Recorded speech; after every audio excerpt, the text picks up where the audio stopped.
If I could explain, if your engine starts after you do this, then you passed the test. Give yourself an A+. To if you and just a point.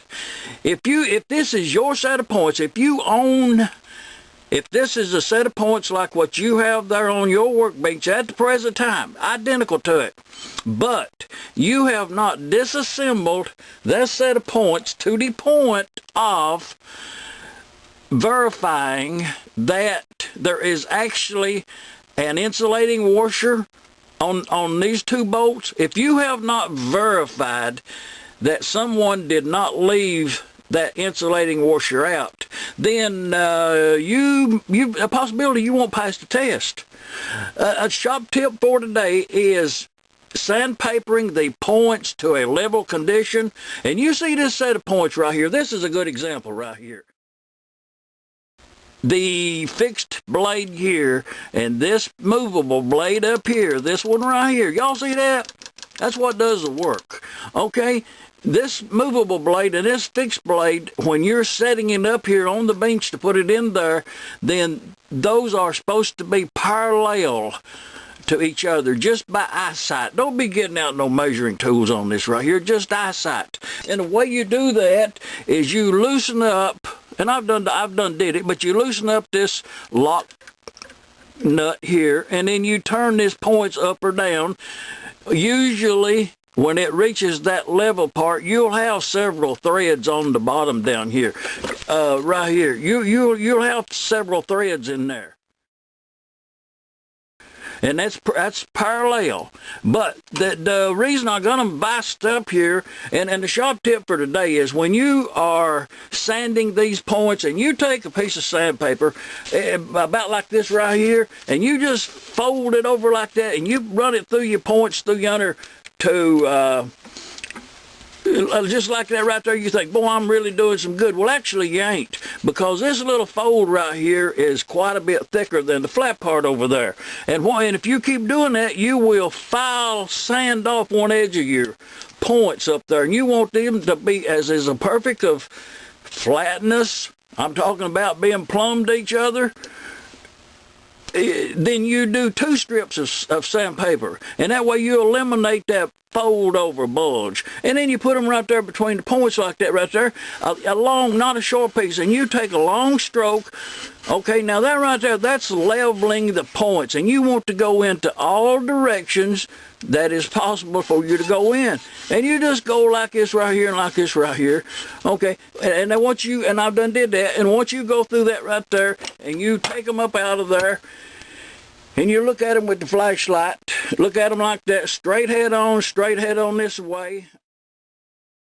Okay, now that set of points, I'm going to blow them with the air hose because I don't want no sanding dust on them. But that set of points there, if your engine don't start, this is not going to be the problem. We have ascertained the points are correct. If you, and if I may add on, if this is level, then when you install these points and you set the governor arm with the number 44 drill bit, those 2 dimensions usually will be fairly close in the 20 thousandths opening with the Maytag tool, the jig. With this right here, I want to change the timing is the good part about this. And the way to do this, and there's no need to think about it twice. When you just walk up to your backing plate and your points, then you put these right up here. Now observe.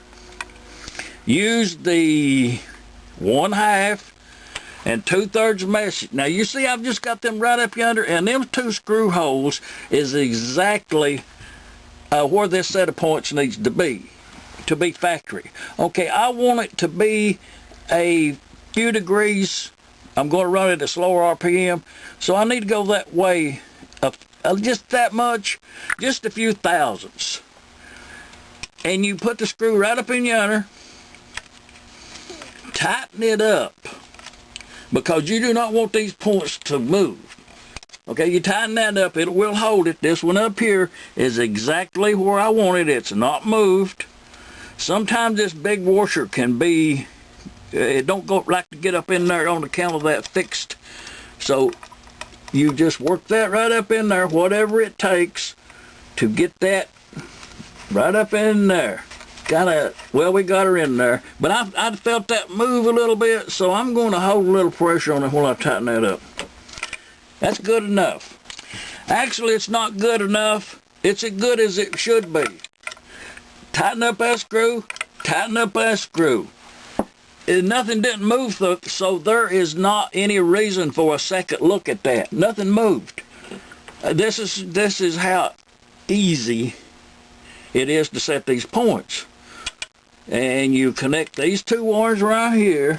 We have verified that the coil is good. We've got a new condenser installed. And you tighten that right up like that right there, making sure that no wires are connecting, touching anything. And we're good to go. We're going to put the flywheel on it. Now the next adjustment, if I may, probably a good time to talk about that. The next adjustment is when you put the flywheel on there, it's a good idea not to turn that flywheel. Just put it on there, hold it in position, snug up your nut just finger tight.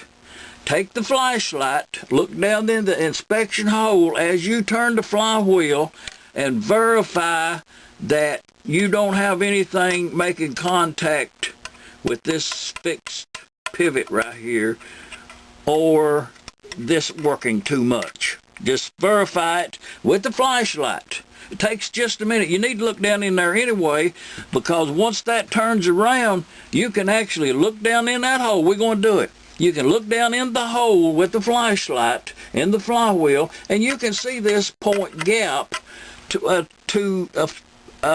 use a feeler gauge. We're going to do that. We're going to put it down in there, and you can almost not see what you're doing. That's the reason you need the good flashlight. You look down in yonder, you verify that everything is working correctly. If you're going to pass the test, this is something that you actually have to do. And you look right down in yonder, and when that comes right around there, and that little roller would hit that little lever and come around through yonder, and if you look right down in through yonder between them two bolts right there,